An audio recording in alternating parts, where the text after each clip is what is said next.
Too Sweet Wrestling Podcast. Ladies and gentlemen, welcome back. It is August 3rd.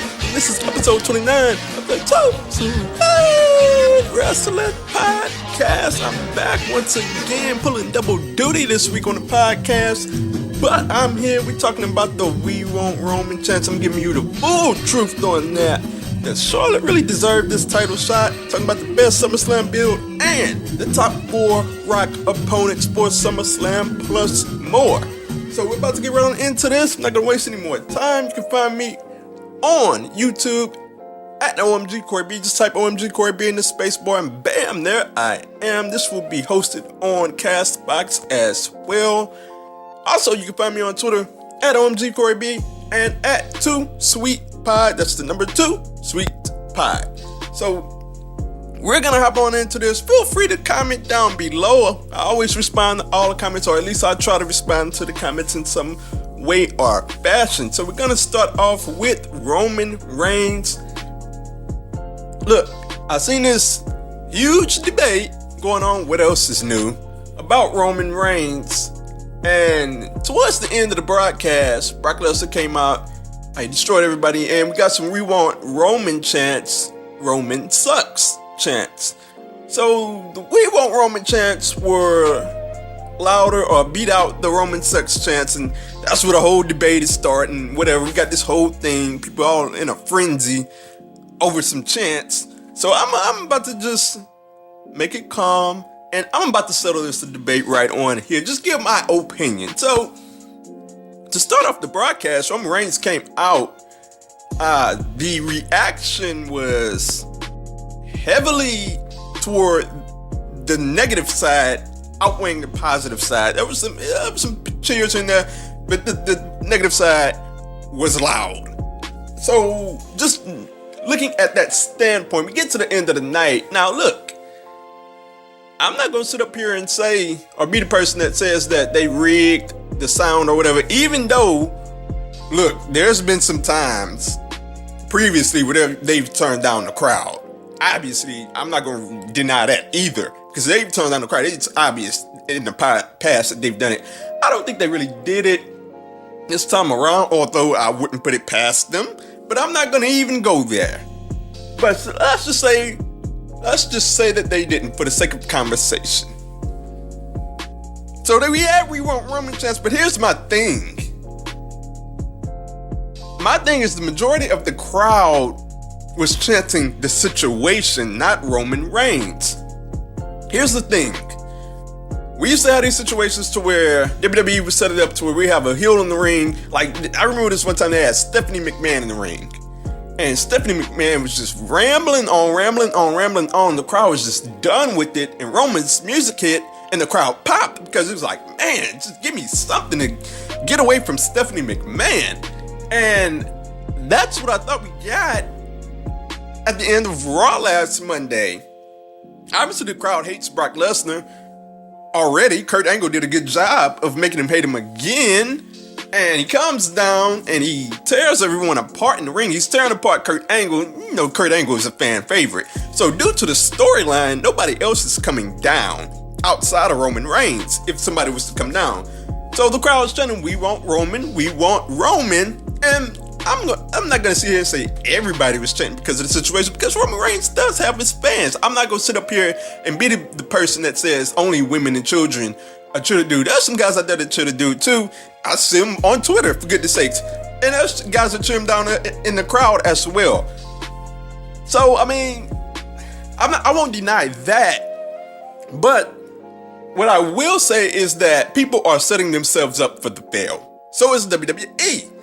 Because what I'm saying is people saying, well, the women and the children and some dudes, they outpowered everybody else. That's what happened. So we had this situation for WrestleMania. It was one of those Monday Night Raws where the crowd kind of cheered for Roman as opposed to Brock. I forget the situation, forgive me for that, but it was one of those weeks in the build where Roman got a positive response. Everybody jumped on the next day and was like, you heard that response from Roman? You see?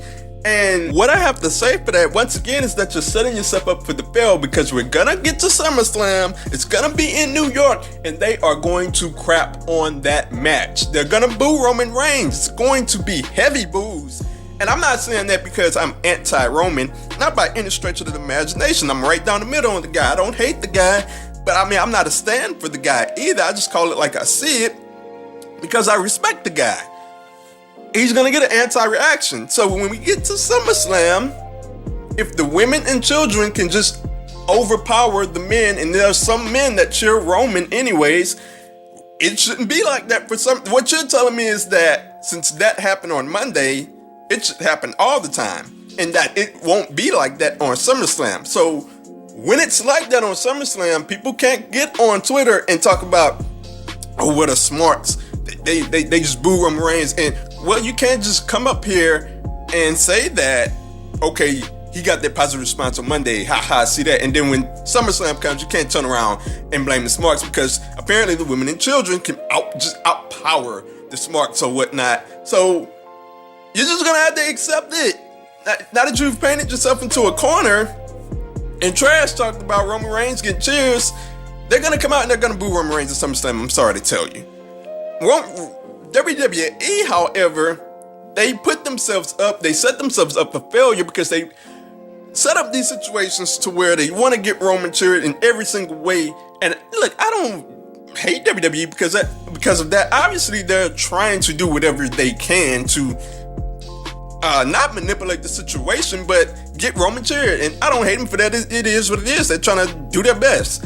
But when you do that, and you take these situations, and then you take these situations and say that, okay, they're cheering him now, and it's over, everything is cool now, we have 100% of the fans behind him, you set yourself up for the fail when you get to SummerSlam or WrestleMania, and the entire crowd boos him, and then you're sitting there waiting and thinking, okay, what happened? Well, what happened is that the fans cheered the situation when you set it up, but when the guy comes out, without a situation set up, the overwhelming response is negative. Well, I won't say the overwhelming response, but if I had to pick what response outweighed the other, I would say the negative outweighed the positive whenever he comes out without a situation set up. So it is what it is. Obviously, they have to try to do things to get it right, but at some point, they just have to, I don't want to say give up, but they have to be realistic about the situation. So when we get to SummerSlam, I don't hate Roman Reigns. I don't want the crowd crapping on the match in the main event of the biggest, well, not the biggest show of the year, but WWE's second biggest show of the year. We're going to have to go 2 shows in a row. The biggest show of the year, the second biggest show of the year, Brock Lesnar and Roman Reigns again, and the crowd is not going to like it. They don't like Brock Lesnar. They've already painted a storyline to where they want you to boo Brock Lesnar. Guess what? You're kind of winning in that situation because the fans already hate him. Sometimes the crowd pops for him and they need Paul Heyman to run the crowd down and get him to boo again, but they'll boo at SummerSlam. They'll either pop for the entrance and then boo once the match starts, or boo for the entrance and boo once the match starts. So they're gonna boo Brock Lesnar, they're gonna boo Roman Reigns, and you're gonna have a crap main event until Braun Strowman comes down. And you're just gonna have to live with the fans chanting, "We want Braun, we want Braun," the entire main event. So that's my thoughts on the whole situation. It's a false narrative that the fans are completely behind Roman Reigns when they chant him due to the situation. Once they start giving him overwhelming cheers when the guy just comes out, that's when I'll jump on and I'll be like, you know what? This Roman thing is working out. The fans are 100% behind him. Otherwise, look, I want it to work for him, but we'll see how it plays out week by week leading into SummerSlam. So next up, we have, what do we have? We have Charlotte Flair. Now, look, Charlotte Flair came back on the most recent episode of SmackDown Live, and you know what? I was happy to see Charlotte. You know, Charlotte came running down, saved Becky. I was like, okay. So Charlotte came back, and I thought it was a great thing, but Paige made the match with Charlotte Flair, Carmella, and Charlotte wins if she wins the match. Charlotte wins, and she goes to SummerSlam. And once Charlotte won, I just had an uneasy feeling after watching it, because does Charlotte Flair deserve the title shot? From a kayfabe perspective, no, she doesn't. I do not like the big wrestler returns. So they're a big name, so they've returned, so we just gonna automatically throw them up in a title match at the big pay-per-view. No. And a lot of people I've seen on Twitter, the response is that, no, man, I'm not feeling this. Becky was about to have her moment. Now, obviously, Becky could still have her moment, nonetheless, in a triple threat match, but it's different when it's not one-on-one. Like when we have one-on-one matches as opposed to triple threat matches. Let me paint a picture. It's kind of like when, if you remember, I think it was WrestleMania 2000 where we had the McMahons in every corner. How ridiculous was that? It was the four-way match. And I remember that year it was supposed to be Triple H versus The Rock at WrestleMania. And because it was a four-way match, it just wasn't the same. It just didn't have that same vibe. And I'm not comparing Becky Lynch and Carmella to Triple H and The Rock. No, I'm not. But what I'm saying is, it's supposed to be a one-on-one match. Now that it's a triple threat match, it's like, Charlotte got it in. And I understand that Charlotte will bring something to the match and bring some excitement to the match, but it's like, I much would have rather had Becky Lynch win it in a one-on-one match as opposed to Charlotte just storming in and getting an automatic shot or whatnot.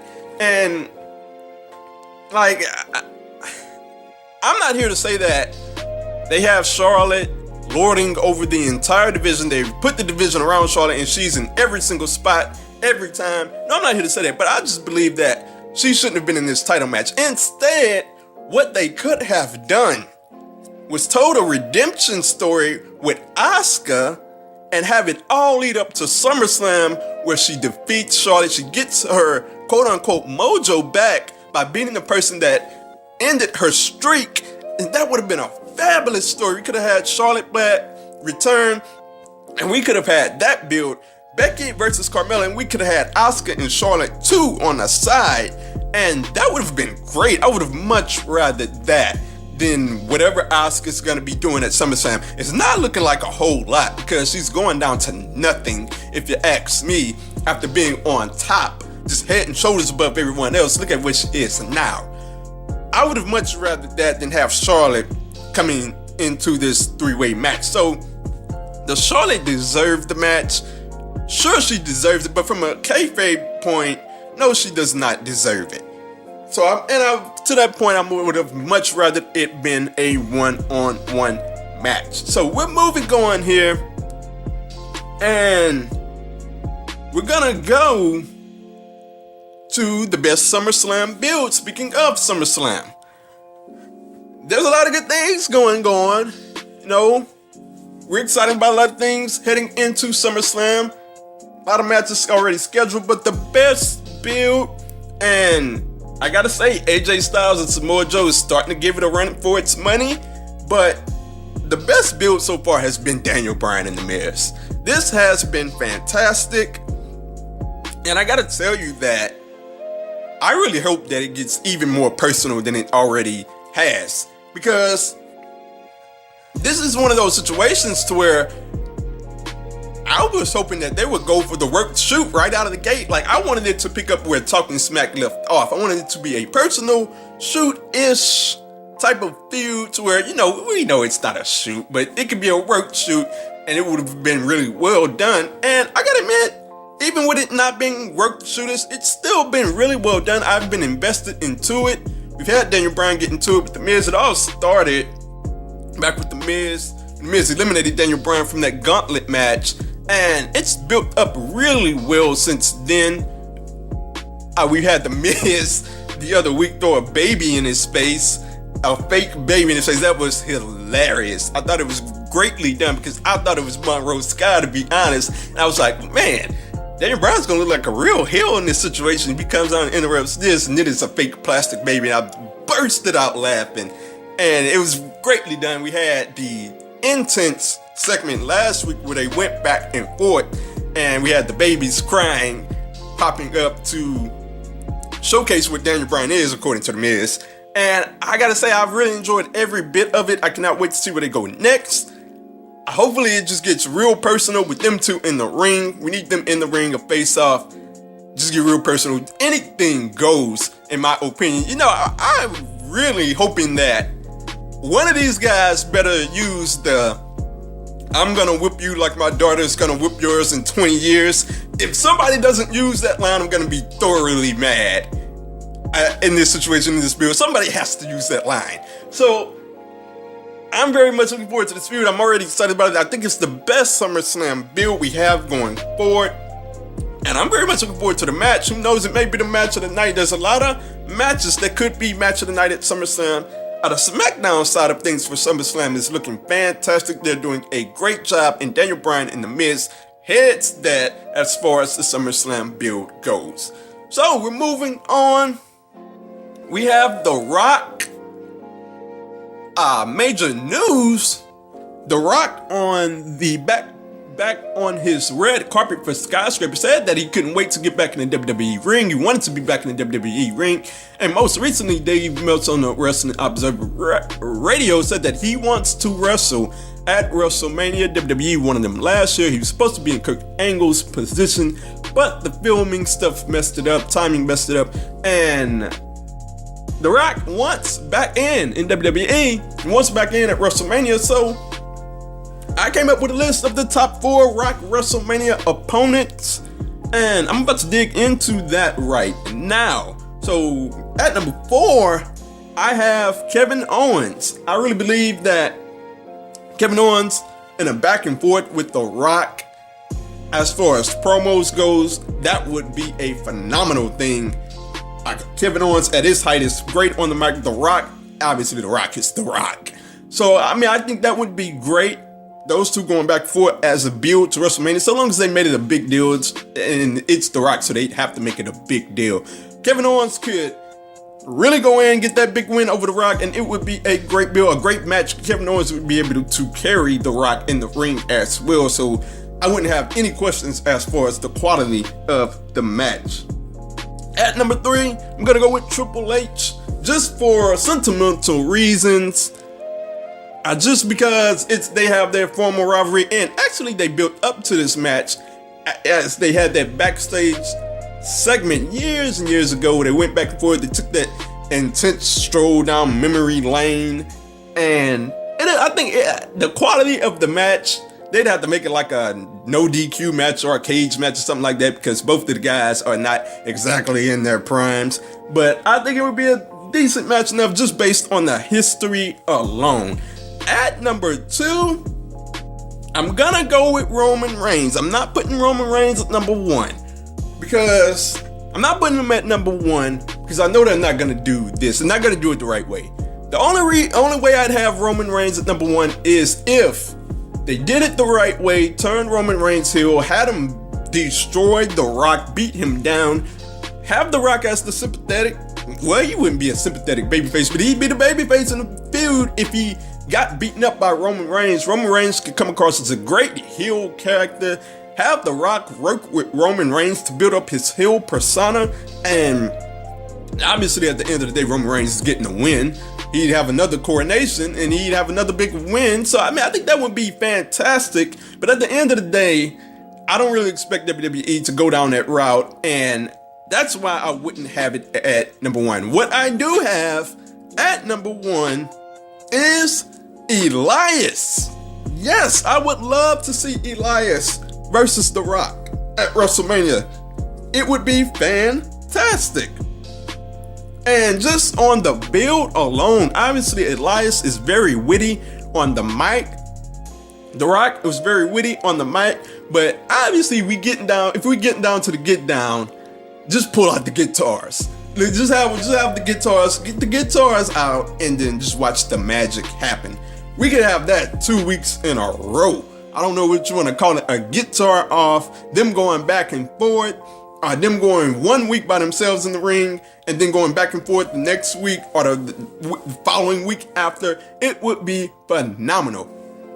And if there's anyone in WWE that could use a big, huge win right now, it is Elias. Because despite the fact that the guy is remarkably over with the crowd, I gotta admit, if I may take a small detour, I never thought this character would work, especially on the main roster. Like in NXT, it just never really got across. And I was like, I never hated the guy, but he never really got across. Once he got to the main roster, I thought that they would treat him like a joke.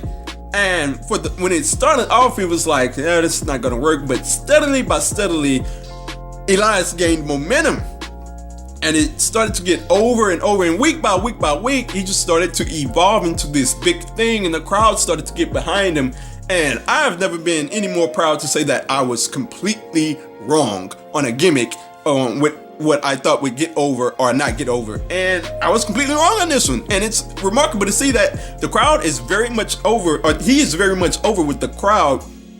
And despite him being so over with the crowd, they say his catchphrases, WWE hasn't really done anything with him. Like, when a guy is that over, you gotta reward him. Like, he should be the Intercontinental Champion right now. Despite the great stuff that we have going on with Seth Rollins and Dolph Ziggler, neither of those guys really needed a big win to establish themselves. Elias really needs a big win to establish himself, because having an album is not a prize enough. It's a great thing, fantastic thing that Elias has a CD out. He does this thing, he does great at it, but we need to reward this guy in a match with The Rock.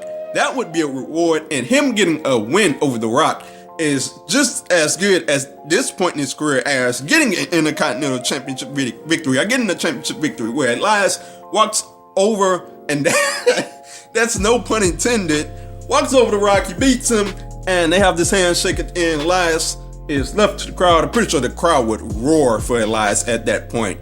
So, you get at the situation. Those are my top 4 Rock opponents. I would love to see Elias versus The Rock at WrestleMania 35. So, last up, we have Braun Strowman. Braun Strowman out here tripping in these streets, man. I love Braun, bro. And he's kind of losing momentum, but this is beside the point. Braun Strowman talked about NXT, and he said something pretty crazy. Now, I'm gonna admit that he gave them some compliment. He gave them a lot of compliments here. And he talked about how they had great athletes. First, he was on SPN Action doing press in India. Gave NXT a lot of compliments. Talked about a lot of talented characters. Talked about how tough it is to come out of there.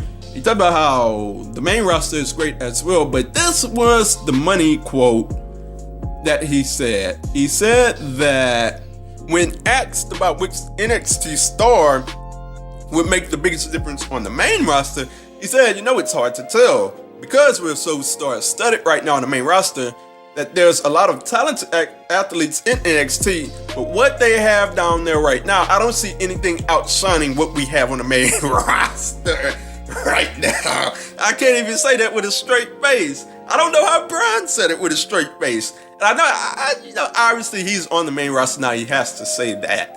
And I know that there's no harmful intent whatsoever when he says that.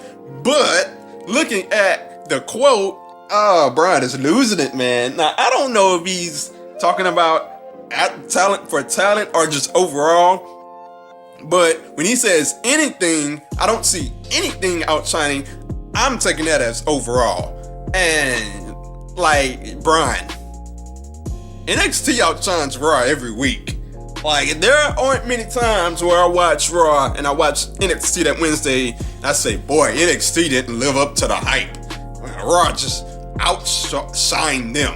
Or even SmackDown. And SmackDown is doing pretty well right now. I don't even say SmackDown outshines NXT. Just looking at it from a ring standpoint, like the NXT takeovers, there has not been a year in recent memory that I've said WrestleMania was better than NXT TakeOver. It never fails. Every NXT TakeOver we have with a big show the following Sunday, it's like, after every time I watch the NXT TakeOver, I say, ooh, man, that is not going to be topped by SummerSlam or about WrestleMania or about whatever's going on that weekend. And I pretty much get the feeling that we're going to see that this month as well, because that NXT TakeOver card is stacked, I tell you. And I don't think SummerSlam is going to outdo it, even though I think SummerSlam is going to be pretty well to watch in August, or in a few weeks. But looking at Braun's quote, look, Braun, they outshine you every week. Like, I know the main roster, I know Raw, SmackDown, that's what pulls in the money, that's the money maker and what have you. But NXT outshines you every week, and the pay-per-views outshines you every time they have a takeover. So, looking at the facts, they do have things that outshine you on the main roster. I don't know what Braun was thinking about. Maybe he had to say that, who knows? But those are the facts. So that's it for this edition of the Too Sweet Podcast. Let me know in the comments if you have any comments. Let me know what you think. Anything Roman, Charlotte, The Rock, Strowman, NXT, anything you have, SummerSlam, let me know in the comments. And also, I will be having an Impact Wrestling review coming on later today, so stay tuned for that. I will see you next week as well for another edition of the Too Sweet Podcast.